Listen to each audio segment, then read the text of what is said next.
Good evening, dear students. Today we will discuss the executive of Russia. सभी छात्राओं को मेरा नमस्कार। आज हम लोग रूस की कार्यपालिका व्यवस्था का अध्ययन करेंगे।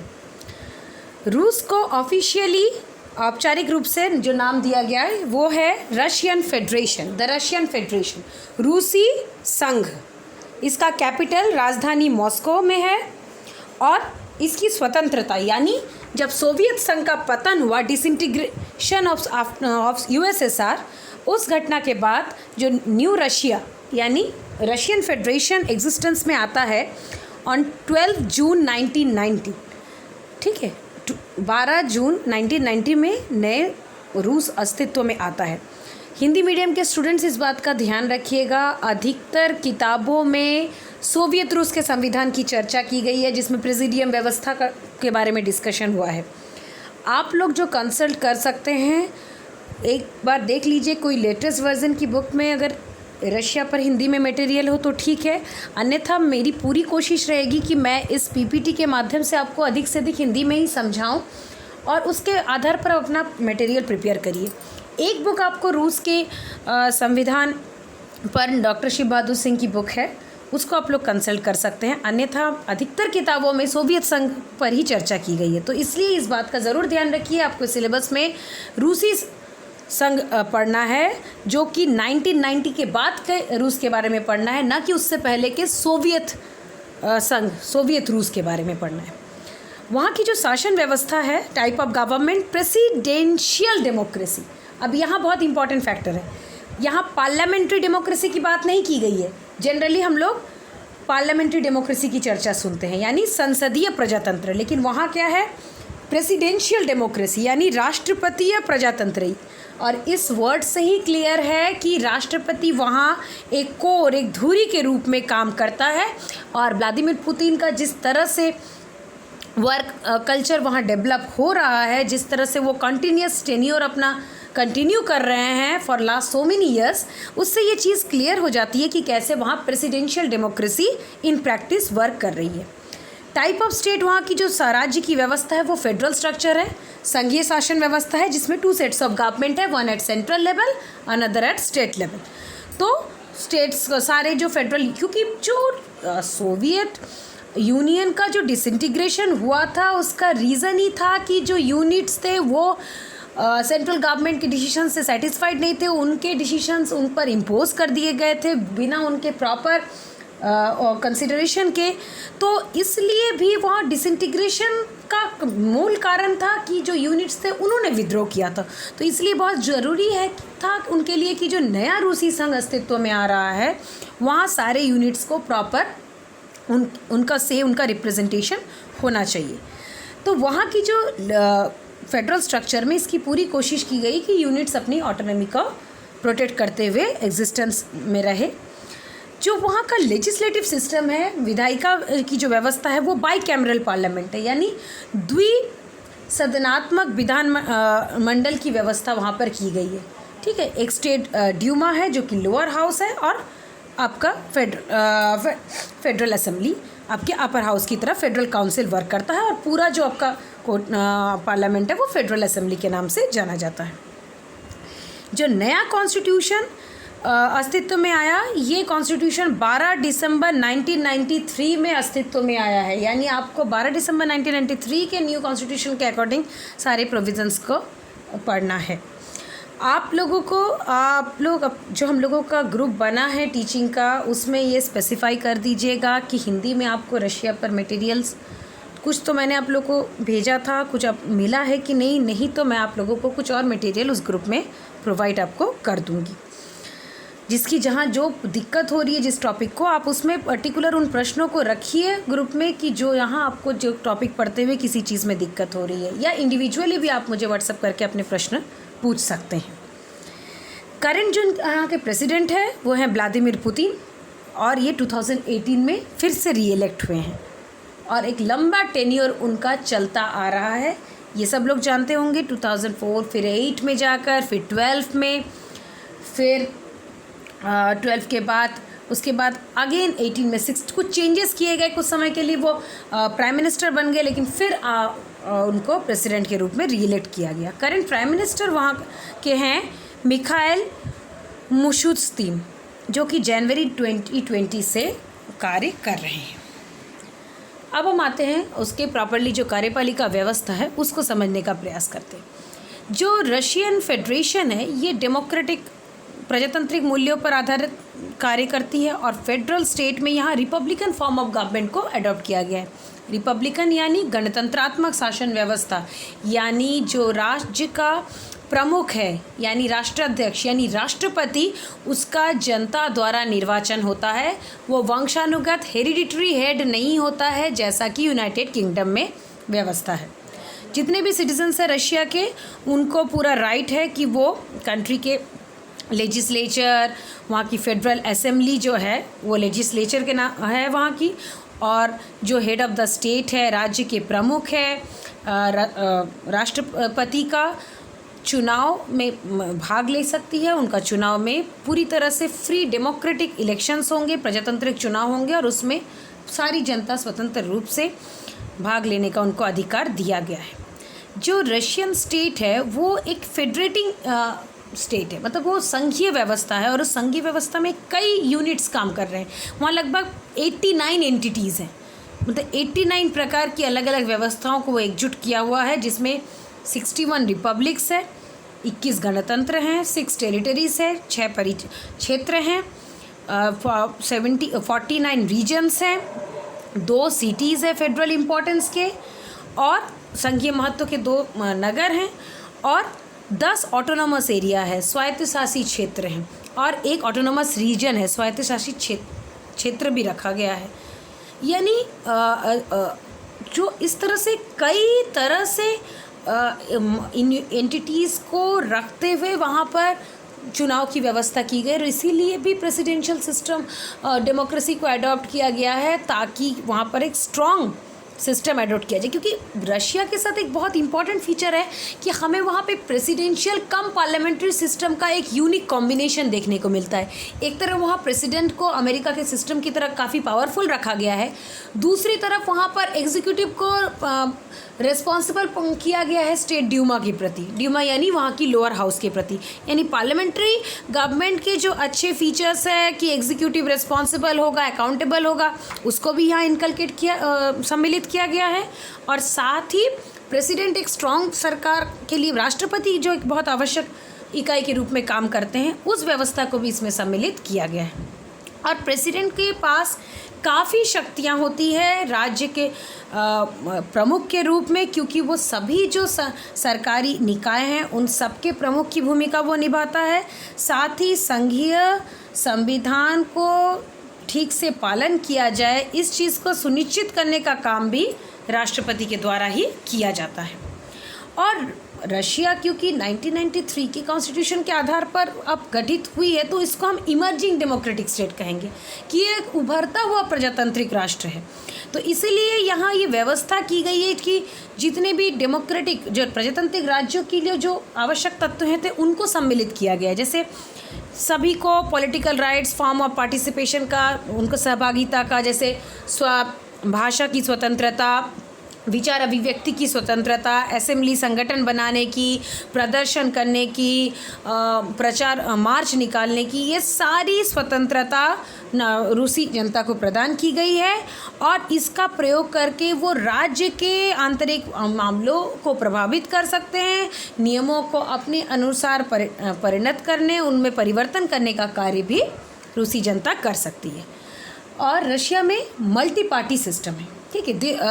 यहाँ बहुदलीय व्यवस्था कार्य करती है, और साथ ही यहाँ पर जो संविधान के अंतर्गत जो धार्मिक स्वतंत्रता है इसको संरक्षित किया गया है, और राज्य तथा धार्मिक जितने भी संगठन हैं इनको अलग रखा गया। यानी स्टेट रीजनल मैटर में इंटरफेयर नहीं करेगा, और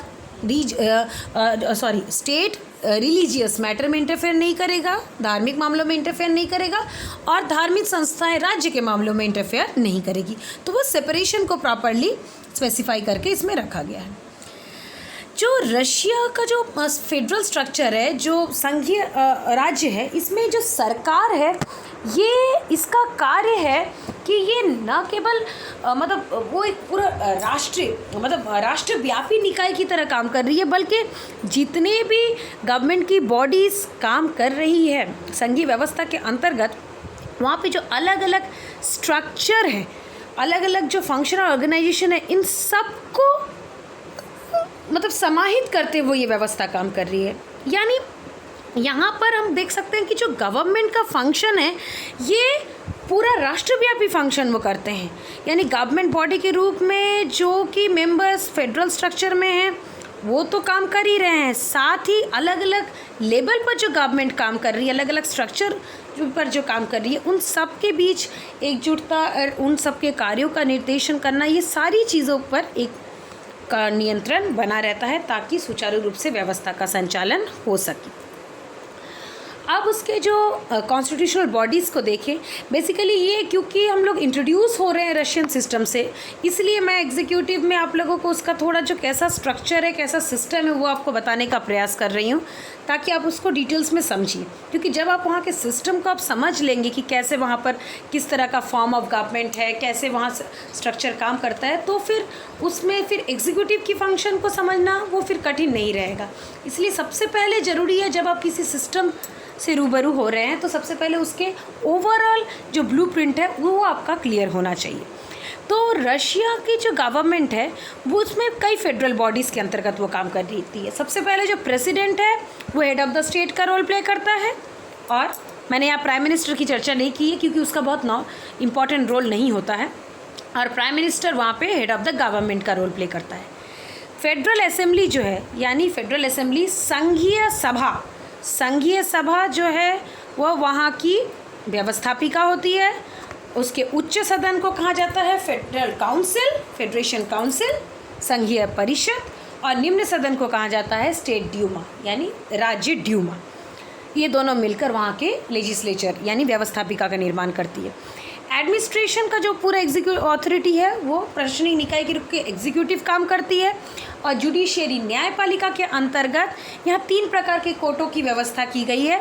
कॉन्स्टिट्यूशनल कोर्ट, संवैधानिक न्यायालय, सुप्रीम कोर्ट, सर्वोच्च न्यायालय, और हायर कोर्ट ऑफ आर्बिट्रेशन, यानी सर्वोच्च आर्बिट्रेशन कोर्ट, और साथ ही कुछ संघीय न्यायालयों का भी प्रावधान है।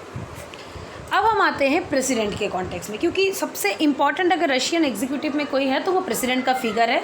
जिस तरह अमेरिका में प्रेसिडेंट सबसे पावरफुल पोजीशन में था, उसी तरह रशिया में प्रेसिडेंट बहुत ही इंपॉर्टेंट पोजीशन में है, और उसके लिए वो कॉन्स्टिट्यूशन में प्रोविजंस भी किया गया है। प्रेसिडेंशियल इलेक्शन, जो वहाँ पे राष्ट्रपति के चुनाव की व्यवस्था है, उसमें रूस के सभी नागरिक राष्ट्रपति के चुनाव में इलेक्शन में भाग लेते हैं, और सब लोग मिलकर राष्ट्रपति का चुनाव करते हैं प्रत्येक 4 साल पर। और प्रेसिडेंट के लिए जो आवश्यक शर्तें हैं वो क्या है, वो रूस का नागरिक होना चाहिए, उसकी कम से कम 35 वर्ष आयु होनी चाहिए, और वो पिछले कंटिन्यूस 10 सालों से वो रशिया में रह रहा हो, चुनाव होने से 10 साल पहले से वो रशिया में रह रहा हो। और राष्ट्रपति चुनावों में 2 राउंड्स में होते हैं। एक अगर हो सकता है, मतलब ये ज़रूरी नहीं है होते हैं, हो सकता है कि अगर किसी भी कैंडिडेट को more than 50% of vote first round में नहीं मिला है, पहले राउंड में किसी को 50% से ज़्यादा वोट नहीं मिला है, तब फिर दूसरे चुनाव होंगे। और फिर जब दो कैंडिडेट जो कि सबसे ज़्यादा वोट ग्रहण किए हैं, उनमें एक सेकेंड फाइनल राउंड हो सकता है। सपोज़ करो दोनों के बीच में टाई हो जाता है, ऐसी सिचुएशन में भी वो सबसे ज़्यादा वोट जीतने वाले कैंडिडेट के बीच में एक दोबारा फाइनल राउंड इलेक्शंस हो सकता है। तो इस तरह से 2 मेथड्स में वो राउंड में प्रेसिडेंशियल इलेक्शन परफॉर्म होते हैं। अब आते हैं प्रेसिडेंट के फंक्शंस पर, जो सबसे ज़्यादा इम्पॉर्टेंट है कि जो कॉन्स्टिट्यूशन है, इसने प्रेसिडेंट को सबसे ज़्यादा जो इम्पॉर्टेंट रिस्पॉन्सिबिलिटी दी है कि वो सरकार की जितनी भी संस्थाएं हैं, उनके क्रियाएं हैं, उन किस प्रकार कार्य करेंगे, उन सब के सुचारू रूप से संचालन का कार्य राष्ट्रपति के पास होता है। राष्ट्रपति ही व्याख्या कर सकता है कि देश की आंतरिक एवं बाह्य नीति यानी विदेश नीति और घरेलू नीति किस प्रकार की होनी चाहिए, उसके लिए दिशा निर्देश तय करती है। वो किस प्रकार की नीतियों का आवश्यकता है जिससे कि उससे जुड़े तत्संबंधी कानूनों को संसद पास कर सके, यानी वहाँ की संघीय सभा पास कर सके। उसके लिए जो दिशा निर्देश जारी करने का काम राष्ट्रपति करती है कि कैसी आवश्यक नीतियाँ जरूरी है, उन नीतियों के अनुसार कानून बनाकर संसद में पास कराया जाएगा। फिर साथ ही उन नीतियों को राज्य की संस्थाएं प्रत्येक स्तर पर माने, उनको एक्सेप्ट करे, स्वीकार करे, इसको भी सुनिश्चित करने का दायित्व राष्ट्रपति के पास होता है।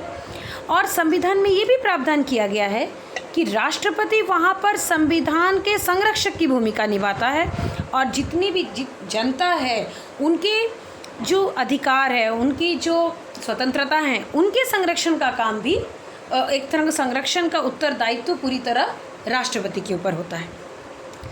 जितने भी डिप्लोमेट्स हैं, डिप्लोमेटिक रिप्रेजेंटेटिव्स हैं, जो कूटनीतिक प्रतिनिधि हैं, उन सब की संस्तुति, उन सबको मतलब फाइनलाइज करने का काम राष्ट्रपति करता है। वही वास्तव में उनको अपॉइंट करता है, उनको उनके पोजीशन से हटाने का ये सारा काम जो जितने भी रशियन डिप्लोमेटिक रिप्रेजेंटेटिव विदेशी राष्ट्रों में कार्य करते हैं या अंतर्राष्ट्रीय संगठनों में काम करते हैं, इन सब में जो अंतिम निर्णय है वो राष्ट्रपति के द्वारा लिया जाता है। अब राष्ट्रपति की जो भूमिकाएं हैं उसको जस्ट एक पॉइंट वाइज अगर हम लोग देखें तो वो हेड ऑफ द स्टेट का रोल प्ले करता है। वो राज्य के प्रमुख की तरह भूमिका निभाता है और उनका जो ऑफिस है वो क्रेमलिन में होता है। प्राइम मिनिस्टर जो अपना जितना भी काम है उन सब से रिलेटेड उसको जो रिपोर्ट करना होता है वो डायरेक्टली प्रेसिडेंट को रिपोर्ट करता है। ये देखिए, ये एक बहुत इंपॉर्टेंट फैक्टर है, इसीलिए ये प्रेसिडेंशियल डेमोक्रेसी है, ना कि पार्लियामेंट्री डेमोक्रेसी है। वहाँ उसे पार्लियामेंट में अपनी बातों को नहीं रखना पड़ता है, पहले उसको प्रेसिडेंट के पास अपनी बातों को रखना होता है। तो प्राइम मिनिस्टर को अपॉइंट करने से लेकर उसको हटाने और बाकी फेडरल जितने भी संघीय मंत्री हैं उन सबको अपॉइंट करना, हटाना, ये सब कुछ शक्तियाँ प्रेसिडेंट के पास होती है। हाँ, ये जुड़ा हुआ है कि संसद की उसमें संस्तुति होनी चाहिए। जितने भी रूस के गुप्तचर सेवाएं हैं वो भी डायरेक्टली प्रेसिडेंट को अपनी रिपोर्ट सौंपते हैं और उन्हीं के पास अपना जो पहले जाकर अपना सारा कार्यों का विवरण सौंपते हैं। विदेश मंत्री, रक्षा मंत्री, आंतरिक मामलों से संबंधित मंत्री, आपातकालीन मंत्री, न्याय मंत्री, ये सब भी डायरेक्टली रिपोर्ट करते हैं प्रेसिडेंट को। राष्ट्रपति एक तरह से जो प्रेसिडेंशियल एडमिनिस्ट्रेशन है, जो राष्ट्रपति का जो प्रशासनिक नियंत्रण है, ये क्रेमलिन से उसको पूरी तरह से संचालित करने का काम करते हैं। और उन राष्ट्रपति के पास ये भी अधिकार होता है कि वो जितनी भी कैबिनेट की मीटिंग है वो उसमें अध्यक्षता कर सकता है। लेकिन जनरली क्या है, राष्ट्रपति इसको प्राइम मिनिस्टर पर छोड़ देता है कि प्रधानमंत्री इनकी अध्यक्षता करे। और जो देश की सुरक्षा परिषद होती है उसको नियंत्रित करने का और उसमें इम्पॉर्टेंट नियुक्तियां करने का काम ये राष्ट्रपति करता है। और साथ ही ये देखता है कि रूस का जो रक्षा की नीति, सुरक्षा संबंधी नीतियां कैसी है, उसमें अगर कुछ परिवर्तन की आवश्यकता है, संशोधन की आवश्यकता है, उसके बारे में निर्णय भी राष्ट्रपति द्वारा लिया जाता है। सेंट्रल बैंक, जो केंद्रीय बैंक है, उसके जो प्रमुख है उसकी नियुक्ति का काम भी कौन नियुक्त होगा उसका निर्णय भी राष्ट्रपति करता है। जो राष्ट्रपति की शक्तियों में उसको कुछ न्यायिक शक्तियाँ भी प्रदान की गई है, जैसे राष्ट्रपति को क्षमा प्रदान करने की शक्ति है। फिर राष्ट्रपति जो पूरी सैन्य सेवाएं हैं, फोर्सेस हैं, उसके सुप्रीम कमांडर इन चीफ की भूमिका, सर्वोच्च कमांडर प्रमुख की भूमिका निभाता है।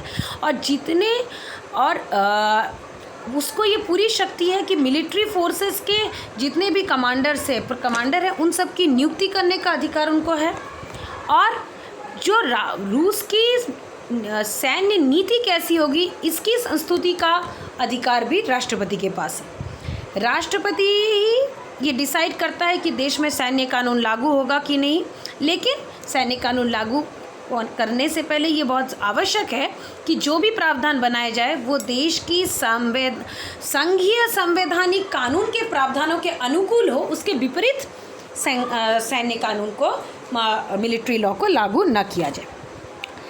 राष्ट्रपति के पास ये भी शक्ति होती है, वो किसी भी कानून का इनिशिएट कर सकता है या अपनी तरफ से कोई प्रपोजल कानून के संबंध में रख सकता है, और वो किसी भी कानून पर वीटो निषेधाधिकार की शक्ति का प्रयोग कर सकता है। यानी अगर कोई कानून दोनों सदनों से पारित हो के उसके पास आया है संस्तुति के लिए, तो वो चाहे तो अपनी संस्तुति नहीं भी उसमें दे सकता है। निषेधाधिकार की शक्तियों की चर्चा हम लोगों ने पहले ही अमेरिका के राष्ट्रपति के संदर्भ में कर चुके हैं।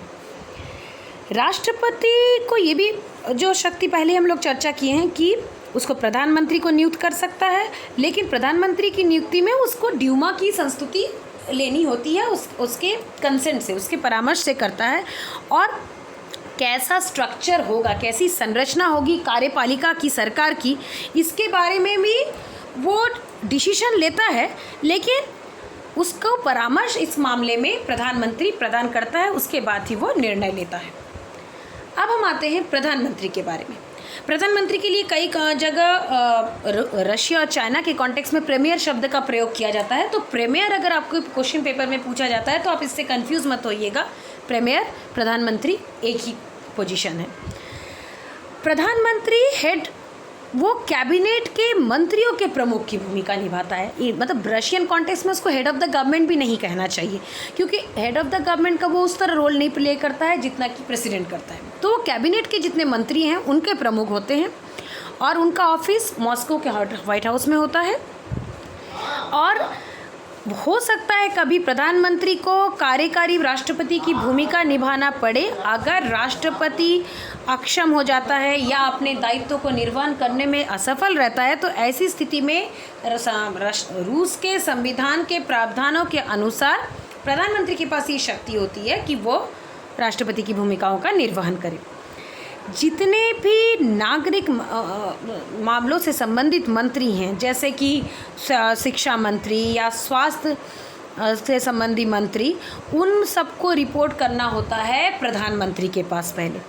और जो घरेलू और विदेश नीति है इनको, और साथ ही साथ राष्ट्रपति के जो आदेश है, डिक्रीज है, कानून है या अंतर्राष्ट्रीय जितने समझौते हुए हैं, इन सबको सही तरीके से क्रियान्वित हो रहे हैं कि नहीं, ये राष्ट्रपति के साथ सलाह करते हुए इनको प्रॉपरली क्रियान्वित करने का उत्तरदायित्व प्रधानमंत्री के ऊपर होता है।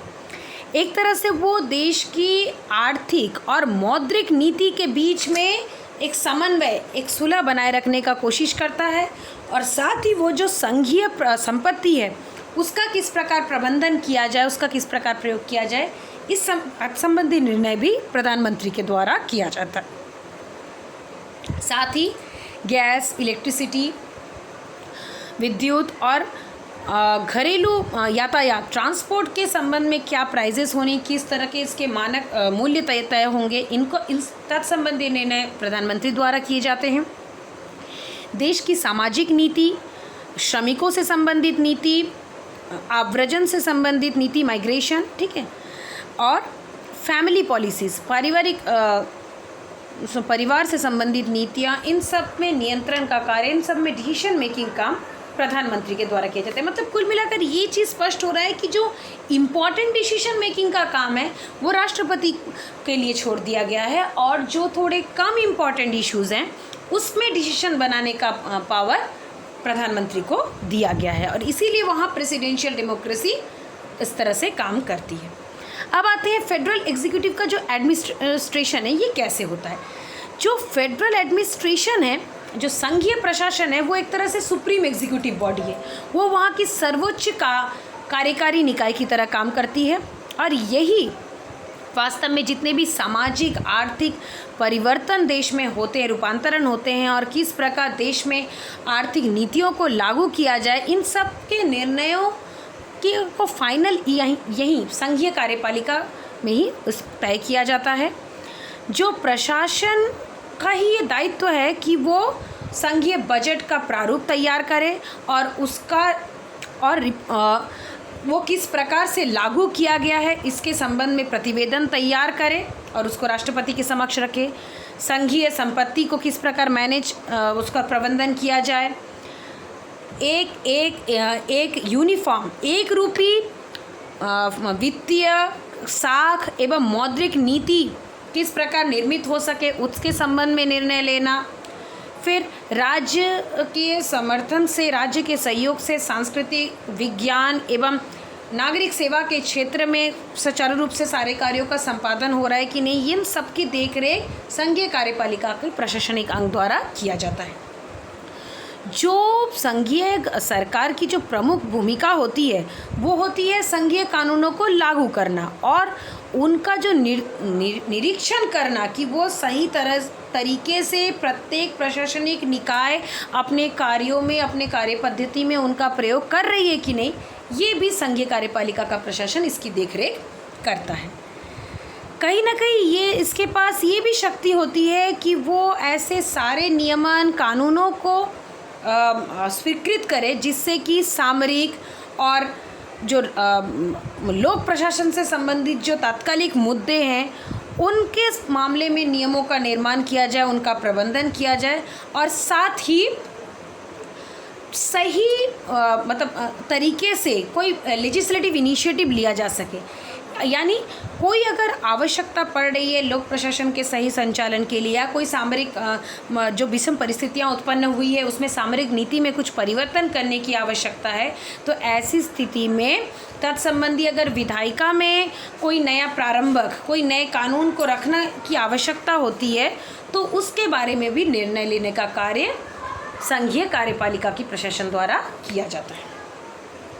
अब हम इसको जो समअप करेंगे यहाँ पार्लियामेंट्री इलेक्शंस के साथ करते हैं कि संसदीय चुनाव के वहाँ पर क्या व्यवस्था है। अगर हम देखें तो चुनाव जो है वहाँ पर चुनाव स्टेट ड्यूमा में प्रत्येक 4 साल पर करवाए, स्टेट ड्यूमा के लिए हर 4 साल पर होते हैं और कोई भी रशिया का जो सिटीज़न है जो कि 21 साल की एज होती है उसको ये अधिकार है कि वो चुनावों में भाग ले सकता है, वो एक प्रतिनिधि के रूप में खड़ा हो सकता है और उसको डेप्यूटी के रूप में इलेक्ट होने का, डेप्यूटी कहा जाता है स्टेट ड्यूमा के सदस्यों को। स्टेट ड्यूमा के सदस्यों के लिए डेप्यूटी शब्द का प्रयोग वहाँ किया जाता है। तो डेप्यूटी के रूप में उनको नियुक्त होने का, उनको चयनित होने का अधिकार है और स्टेट ड्यूमा में लगभग स्टेट ड्यूमा में 450 सदस्य होते हैं जो कि डेप्यूटी के नाम से जाने जाते हैं। कुछ जो चेंजेस किए गए कि 2005 में एक संवैधानिक सुधार किया गया और उस संवैधानिक सुधार के अंतर्गत ये व्यवस्था की गई कि 2007 के बाद जितने भी डेप्यूटीज़, क्योंकि इन्हीं डेप्यूटीज़ से ही आपके फेडरल एग्जीक्यूटिव के मंत्रियों का चुनाव होता है, संघीय कार्यपालिका के मंत्रियों का चुनाव होता है, इसलिए डेप्यूटीज़ की पोजीशन को जानना बहुत इंपॉर्टेंट है।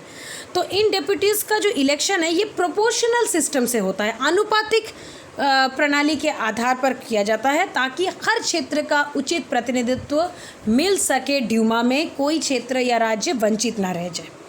तो इस प्रकार अगर हम देखें तो जो रूस की व्यवस्था है वहाँ पर कहीं ना कहीं पूरा जो रेसिडेंट का है उनका पूरा कंट्रोल है और इसीलिए जो रिसेंटली जो प्रपोजल रखा गया है कि कॉन्स्टिट्यूशन में अमेंडमेंट का, संवैधानिक में संशोधन करने का, वो इसी का ही एक रिफ्लेक्शन है कि कैसे वो प्रेसिडेंट सेंट्रिक एक सिस्टम की तरह वो एग्जीक्यूटिव काम करता है। क्योंकि अभी जो प्रपोजल है इसके अनुसार अगर रशियंस उस जो संशोधन के संबंध में जो पूरे प्रावधानों का समुच्चय है अगर उसके वेवर में वोट करते हैं और ये 1 जुलाई 2020 को होना है, तो फिर व्लादिमीर पुतिन ने जैसा कि अनाउंस किया है, तो अगर ये प्रपोजल पास हो जाता है तो नए संविधान में ये व्यवस्था हो जाएगी कि पुतिन अपनी 2036 तक यानी 2036 तक शक्ति में बना रह सकता है। तो ये प्रावधान ये बताता है कि एक तो सबसे बड़ी बात क्या है कि जो रशिया में जो प्रावधान है संविधान में आप देखिए तो वहाँ है कि कोई भी राज्य का प्रमुख 2 कंसेक्यूटिव टर्म से ज़्यादा अपनी सेवाएं कंटिन्यू नहीं कर सकता है। लेकिन सबसे बड़ा एक्सेप्शन हमारे सामने आज के राष्ट्रपति हैं व्लादिमीर पुतिन, जो एक लंबे समय तक अपने पद पर बने हुए हैं। जब वो कंसेक्यूटिव टर्म उनका कंप्लीट हो गया तो कुछ समय के लिए वो प्रधानमंत्री बने। तो कहीं ना कहीं जो एक सोशलिस्टिक सिस्टम का जो एक कंट्रोल मैकेनिज्म स्टेट बनाए रखता है वो चीज़ हमें यहाँ के एग्जीक्यूटिव में भी देखने को मिलता है। Thank you.